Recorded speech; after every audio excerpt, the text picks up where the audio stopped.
Grabe tol, napaka-famous mo kasama. Grabe, sikat ka talaga. Oo naman, famous ako. Oo nga. Baka pari mo to. Oo nga, pare nga kita. Napaka-famous ko talaga kasama, pare.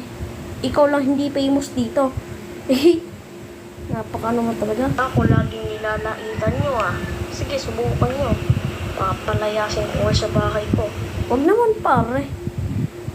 Kaibigan naman kita ya. Pare, paano mo nagawa sa akin to? Matagal na tayo magkasama. Ngayon mo pa lang ako lalaitin. Ikaw naman talaga. Kaibigan mo naman ako. Kahit wala akong famous, pagpasensyahin mo na ako, lalaitin mo pa ako. Lagi ako kinakawawa dito, Diyos ko. Ikaw naman lang yung walang famous dito eh. Wala akong follower. Kami lahat, may follower na kasama mong pare. Ikaw wala.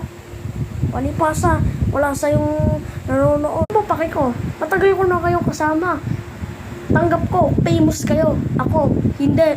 Kaya wag niyo ako nilalait, no? Tsaka, lahat ko kayo kaibigan. Lalaitin niyo ako. Ikaw kasi magsumikap ka na. Ikaw na lang walang follower dito. Kami lahat, meron.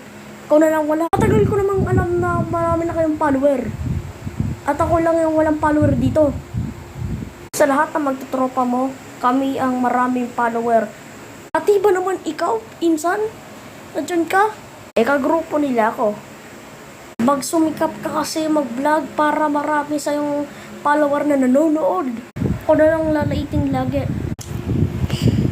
Ako lagi nilalait dito, ha? Pero sa lahat ng gusto ko, hindi ako nilalait.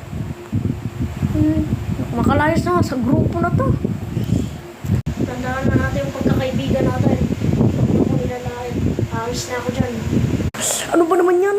Bumawas pa si pinsan. Tatlo na lang tayo, magkakagrupo.